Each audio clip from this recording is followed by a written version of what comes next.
কাণ্ড ঘটিয়েছে স্বয়ং শেখ হাসিনা ভারতের নির্দেশে।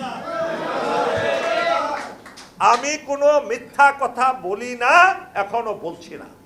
আমি জেনে বুঝে পড়াশোনা করে সমস্ত আমার ব্যক্তিগত তদন্ত করে এই কথায় উপনীত হয়েছে, হাসিনা এই দেশে এসেছে ইন্ডিয়ার প্রশিক্ষণ প্রাপ্ত হয়ে 7 বছর তারা 2 বোন সেখানে রয়ের মাধ্যমে প্রশিক্ষিত হয়ে এই দেশটাকে দুর্বল করে দিয়ে এই দেশে তার বাবার হত্যার প্রতিশোধ নিয়ে আর্মিকে ধ্বংস করে দিয়ে ইসলামকে ধ্বংস করে দিয়ে ভারতের অঙ্গরাজ্য হিসেবে প্রতিষ্ঠিত করার লিপ্সা নিয়ে উদ্দেশ্য নিয়ে সেই দেশে এসেছে।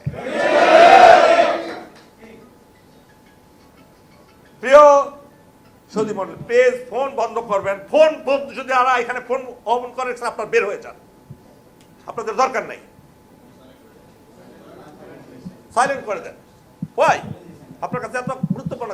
হাসিনার সেই বিষাক্ত বলে আপনারা ধ্বংসিত হয়েছেন। আমার পূর্ববর্তী মেজর ইমরান বলেছেন কারা কারা জড়িত। আমাদের বর্তমান স্বরাষ্ট্র উপদেষ্টা, উনি অত্যন্ত দক্ষ সুদক্ষ একজন ব্যক্তি।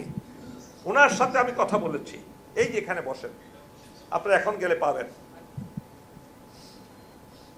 উনি চেষ্টা করছেন, কিন্তু হাসিনার বংশোদ্ভূত এখানে 15 লক্ষের এই যে কাদের বলেছে না যে আমাদের ক্ষমতা ত্যাগ করলে 15 লক্ষ 10 থেকে 15 লক্ষ লোককে হত্যা করা হবে, বলেছে কিনা? কেন বলেছে? সে জানে এই 15 লক্ষ লোক হলো সরাসরি রয়ের এজেন্ট, সরাসরি এই দেশের বিরুদ্ধে তারা কাজ করছে, হত্যা করেছে। একজন কি বলেছে? মরে নাই, তারা আছে বিদ্যমান। তারা এখন নবশক্তি নিয়ে উদ্যমিত হয়ে তারা আবার ঝাঁপিয়ে পড়ছে। স্টুডেন্টরা ঢাকা কলেজ, সিটি কলেজ মারামারি করে কি এমনি এমনি তাদের উস্কানিতে টাকা খেয়ে তিতুমির কলেজ থেকে ওই দিন বের হয়েছে। তারা কেন পুরো রাস্তা আটকে দিল? কারা? এদের পিছনে টাকা দিয়ে উচ্ছৃঙ্খল ছেলে মেয়েদেরকে তারা উস্কিয়ে দিচ্ছে। ষড়যন্ত্র এখানে থেমে নেই। আপনারা জানেন চট্টগ্রাম থেকে এই দেশকে আলাদা করার জন্য প্রকাশ্যে তারা তাদের মিডিয়াতে প্রচারণা চালাচ্ছে। এটা তাদের রাষ্ট্রীয় সিদ্ধান্ত। তারা এখানে শেষ নয়, আমাদের দেশকে দখল করার জন্য এমন কোনো কাজ নাই যা তারা করছে না। প্রিয় ভাই বোনেরা, মনে রাখবেন, আমাদের দেশের ঐক্যকে বিনষ্ট করার জন্য বর্তমান অন্তর্বর্তীকালীন সরকারকে কাজ না করতে দেওয়ার জন্য, সেনাবাহিনীকে বিতর্কিত করার জন্য একদল চাটা গোলাম তারা কঠিন যুদ্ধে নেমেছে এই বাংলাদেশে। আমাদের প্রিয় বাংলাদেশ সেনাবাহিনী জেনারেল ওয়াকারুজ্জামান অত্যন্ত দেশপ্রেমিক এবং সাহসী ইমানদার একজন সেনানায়ক। তিনি যদি সেই দিন হাসিনার এই হাসিনার গোলাম হয়ে থাকতেন, পাঁচাটা গোলাম, তিনি সেটা কখনো হন নাই।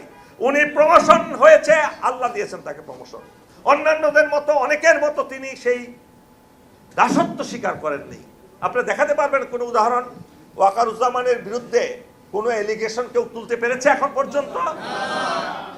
না, তাকে ডিফেম করার জন্য, সেনাবাহিনীকে দুর্বল করার জন্য কিছু লোক শুধু মিথ্যাচার করছে।